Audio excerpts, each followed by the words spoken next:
Hey guys, I hope आप सभी को मेरी वॉइस ऑडिबल है, वीडियो प्रॉपरली विजिबल है।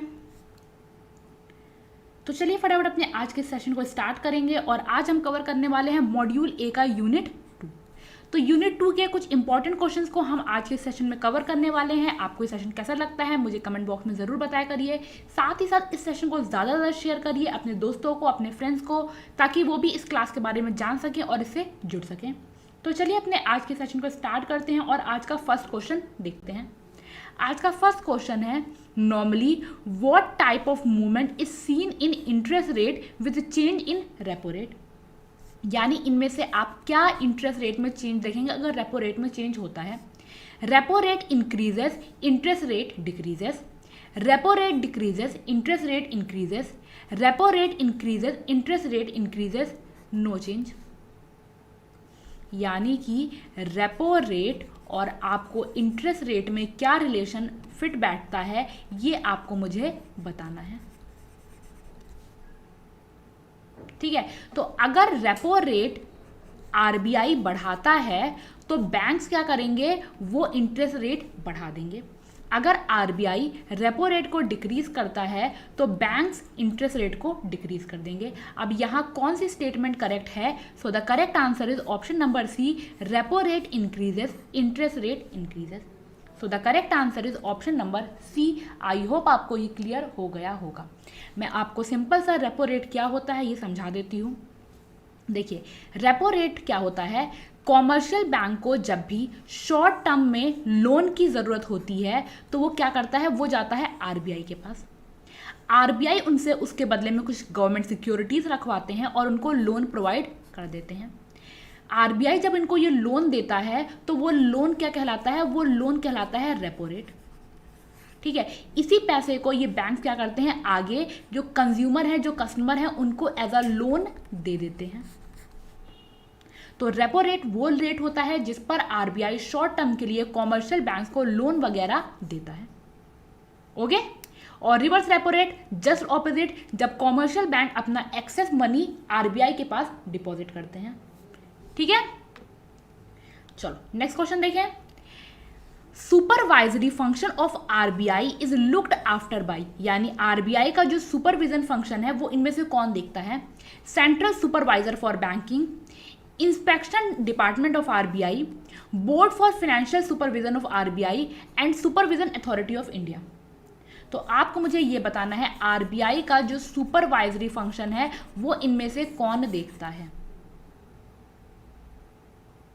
ठीक है, एंड यहां करेक्ट आंसर क्या है? यहां करेक्ट आंसर है board for financial supervision of RBI, यानी correct answer is option number C. ठीक, चलिए, Which of the following is not a criteria for inclusion in a second schedule of RBI? इनमें से कौन सा क्राइटेरिया नहीं है आरबीआई के सेकंड शेड्यूल के लिए? आपको पता है second schedule is regarding schedule commercial bank, और इनमें से कौन सा क्राइटेरिया इसके अंडर नहीं आता है अगर कोई बैंक क्या करना चाहे, वो कॉमर्शियल बैंक बनना चाहता है? तो CRAR of minimum 12%, gross NPA not exceeding 5%, no major regulatory and supervisory concern, continuous net profit for previous 5 years। यानी इनमें से कौन सा क्राइटेरिया क्या है, इनकरेक्ट है? तो देखिए, अगर कोई सेकंड शेड्यूल ऑफ आरबीआई के अंडर आना चाहता है तो CRAR कितना होना चाहिए, मिनिमम 12% होना चाहिए। ग्रॉस एनपीए जो है वो 5% से ज़्यादा का नहीं होना चाहिए। कोई भी रेगुलेटरी या सुपरवाइजरी कंसर्न आरबीआई के साइड से नहीं होना चाहिए। तो ये तीनों करेक्ट हैं, ये तीनों क्राइटेरिया हैं। बट जो नेट प्रॉफिट है वो कंटिन्यूस लास्ट 3 ईयर्स के लिए नेट प्रॉफिट होना चाहिए। यानी जो लास्ट पॉइंट है वो क्या है, continuous net profit for previous 3 years. 5 years यहाँ रॉन्ग है। So the correct answer is option number D, ये सेकंड शेड्यूल ऑफ आरबीआई के क्राइटेरिया के अंडर नहीं आता। तो यहां मैंने आपको ये क्राइटेरिया मेंशन कर दिया है, ये आप एक बार देख सकते हैं। ठीक है, इसके अलावा प्राइमरी कोऑपरेटिव बैंक्स के लिए क्या है कि 750 करोड़ जो बेसिकली एनडीटीएल है उससे ज़्यादा नहीं होना चाहिए। तो ये पॉइंट आप याद रख लीजिएगा। The selective credit control directive are issued by RBI under. तो आरबीआई लोन्स वगैरह के लिए या फिर बैंक्स वगैरह पे जो selective credit control directive issue करता है वो इनमें से किस सेक्शन के अंडर करता है? Section 21 of RBI act, section 21 and 35A of RBI act, section 21 and 35A of banking regulation act and section 21 of banking regulation act. Clear है? तो सेलेक्टिव क्रेडिट कंट्रोल डायरेक्टिव्स जो लोन्स वगैरह के लिए RBI के द्वारा इशू किया जाता है, ये किया जाता है section 21 and 35A of banking regulation act 1949 के under. So the correct answer is option number C, section 21 and 35A of banking regulation. Okay. Which of the following is incorrect with respect to regulatory restrictions on lending? यानी banks जो lending करते हैं इनमें से कौन सा incorrect है उसके according. A bank cannot grant any loan and advances on the security of its own share. Banks aggregate investment in share, certificate of deposit, bonds, etc. shall not exceed the 40% of the bank's own fund at the end of previous years. A bank cannot grant credit facility against certificate of deposit, term deposit issued by other banks or money market mutual fund, or banks should not sanction a new or additional facility to borrowers appearing in RBI's list of willful defaulter for a period of 10 years from loan. तो यहाँ correct answer क्या है? इनमें से कौन सा incorrect statement है lending को लेकर? देखिए, कोई भी बैंक जो है वो अपने खुद के शेयर के अगेंस्ट कोई भी लोन नहीं दे सकता। सो ये स्टेटमेंट सही है। कोई भी बैंक जो भी बैंक्स ओन फंड हैं उनके 40% से ज़्यादा क्या कर सकता है? इन्वेस्टमेंट नहीं कर सकता शेयर, सीडी, बॉन्ड्स वगैरह में। कोई भी bank CD, term deposit, mutual fund etcetera जो दूसरे बैंक के हैं उसमें क्या कर सकता है? उसके अगेंस्ट लोन नहीं दे सकता। साथ ही साथ बैंक्स जो है वो न्यू एडिशनल फैसिलिटी नहीं प्रोवाइड करेगा उन लोगों को जो आरबीआई के विलफुल डिफॉल्टर लिस्ट में है फॉर 5 ईयर्स। 10 ईयर्स की जगह करेक्ट आंसर क्या होगा? 5 साल।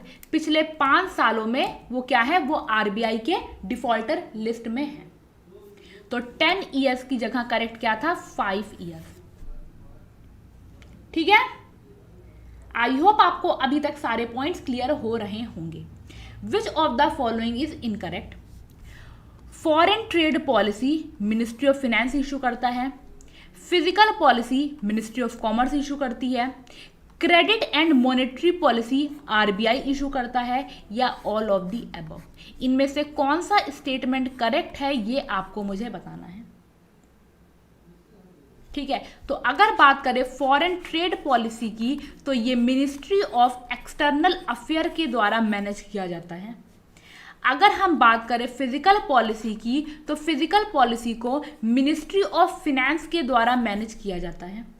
अगर हम बात करें क्रेडिट एंड मॉनेटरी पॉलिसी की तो इसको आरबीआई के द्वारा ही मैनेज किया जाता है। So the correct answer is option number C. तो इनमें से जो करेक्ट है that is credit and monetary policy by RBI. Okay, ठीक है। तो गाइस आगे बढ़ने से पहले मैं आपको एम्बिशियस बाबा के जैप के रिगार्डिंग जो महा कॉम्बो पैकेज है, ये कॉम्बो पैकेज आपको वीडियो कोर्स, आपको मॉक टेस्ट और आपको कैप्सूल पीडीएफ तीनों ही प्रोवाइड करता है। किस चीज को लेकर? जैब को लेकर। पेपर 1, पेपर 2 और पेपर 3 तीनों का ही आपको यहाँ महा कॉम्बो पैक मिल जाएगा। और ये मेरी गारंटी है, अगर आपने ढंग से इन वीडियोस को दिया, इन मॉक टेस्ट को आपने दिया और आपने पीडीएफ से अच्छे से रिवीजन किया है तो आपको आने वाले जैब एग्जाम में कोई दिक्कत नहीं होने वाली है, आपको आने वाले डीबीएफ में कोई दिक्कत नहीं होने वाली है और आप इजिली इस पेपर को क्रैक कर सकते हैं इन अ वन गो सारे पेपर। ठीक है, तो आप एक बार एम्बिशियस बाबा की साइट पर जाकर इसके बारे में कंप्लीट डिटेल्स देख सकते हैं, आप इसका डेमो ले सकते हैं। साथ ही साथ अगर आपको कोई डाउट होता है तो आप एम्बिशियस बाबा की टीम को कांटेक्ट कर सकते हैं, वो आपके सारे डाउट्स को रिजॉल्व कर देगी। नेक्स्ट क्वेश्चन देखते हैं।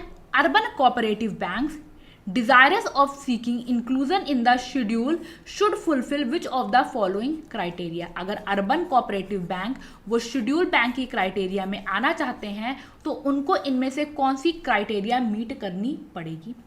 Continuous net profit for previous 3 years, CDA capital adequacy ratio of 12%, gross non performing assets of less than 5% या ऑल ऑफ द अबव।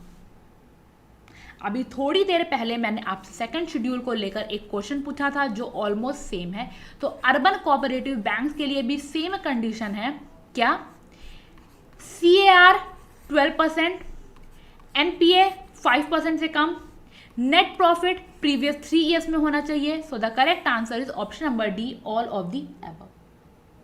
ठीक है, चलिए अगला सवाल देखते हैं।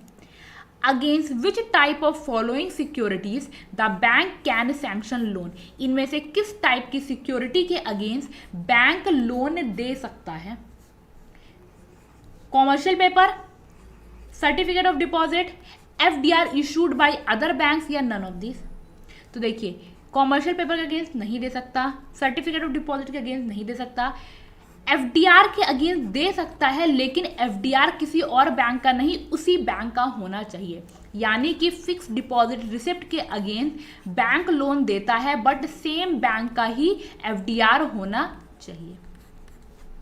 सो यहां करेक्ट आंसर क्या होगा, option number D, none of these. तो बैंक इनमें से किसी के अगेंस्ट भी लोन नहीं दे सकता।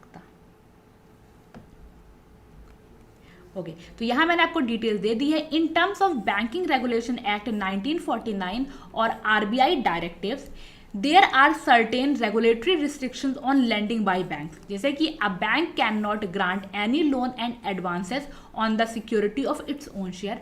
बैंक अपने शेयर्स के अगेंस्ट लोन एडवांसेस नहीं दे सकता।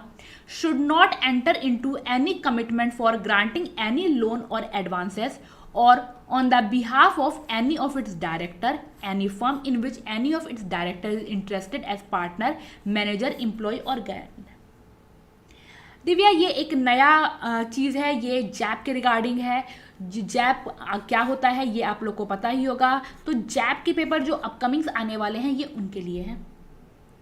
ठीक है, तो should not enter into commitment for granting any loan. वो कोई भी लोन या एडवांसेस अपने किसी डायरेक्टर को या उनका जो डायरेक्टर वो जो किसी भी फर्म में पार्टनर, मैनेजर, एम्प्लॉय या गारंटर है उसके बिहाफ पर नहीं देते हैं। ठीक है, okay. RBI act as a banker to state government on dash basis. RBI state government का बैंकर बनता है मैंडेटरी बेसिस पर, एग्रीमेंट बेसिस पर, कंडीशन बेसिस पर और नन ऑफ दीज। जैप क्या होता है दिव्या, थोड़ा सा रुकिए, नेक्स्ट क्वेश्चन के बाद मैं आपको बताऊंगी। साथ ही साथ मुझे ये बता दीजिए, जो सेंट्रल गवर्नमेंट होती है RBI, उसका बैंकर किस बेसिस पर बनता है। ठीक है, तो जब हम बात करेंगे स्टेट गवर्नमेंट की, तो स्टेट गवर्नमेंट के केस में RBI उनका बैंकर एग्रीमेंट बेसिस पर होता है। पर जब हम बात करेंगे सेंट्रल गवर्नमेंट की तो यहां कंडीशन मैंडेटरी होगी। सो द करेक्ट आंसर यहां क्या है, option number B. Which of the following is not an objective of RBI। इनमें से कौन RBI का ऑब्जेक्टिव नहीं है। To maintain monetary stability, maintain stable payment system, to promote the development of financial market, to protect the interest of people in stock market। इनमें से कौन सा RBI का ऑब्जेक्टिव नहीं है। तो आपको पता है RBI का सबसे इंपॉर्टेंट काम है हमारी इकोनॉमी में फिनेंशियल स्टेबिलिटी को मेंटेन करना। RBI अपने मॉनेटरी टूल के थ्रू मॉनेटरी स्टेबिलिटी लाता है। वो जो इन्फ्लेशन या डिफ्लेशन मार्केट में आता है उसको कंट्रोल करता है। पेमेंट सिस्टम को पूरी तरीके से कंट्रोल RBI के द्वारा किया जाता है और जो अभी NPCI है वो भी RBI को उसको भी कवर करता है। RBI हमारे फाइनेंशियल मार्केट को कवर करता है। ठीक है, उसके प्रमोशन, उसके डेवलपमेंट में RBI का इंपॉर्टेंट रोल है। स्टॉक मार्केट, क्या RBI स्टॉक मार्केट कंट्रोल करता है? नहीं। स्टॉक मार्केट कौन कंट्रोल करता है? स्टॉक मार्केट कंट्रोल करता है सेबी। कौन करता है? सेबी। तो to protect the interest of people in stock market, ये आरबीआई का ऑब्जेक्टिव नहीं है। So the correct answer is option number D, to protect the interest of people in stock market. Clear है? यस। तो गाइज ये था हमारा आज का सेशन, जहां मैंने आपके लिए यूनिट 2 के 10 इंपॉर्टेंट क्वेश्चंस कवर किए हैं। ये 10 क्वेश्चंस आपके लिए बहुत इंपॉर्टेंट हैं। हम यहाँ unit wise module A cover करेंगे, फिर बी सी डी सारे हम कवर कर लेंगे, ठीक है। इसी तरह हम पेपर 1, पेपर 2 और पेपर 3 तीनों को बहुत अच्छे से कवर करेंगे, और पेपर 2 में मैं आपको न्यूमेरिकल्स भी कवर करवाऊंगी, ठीक है।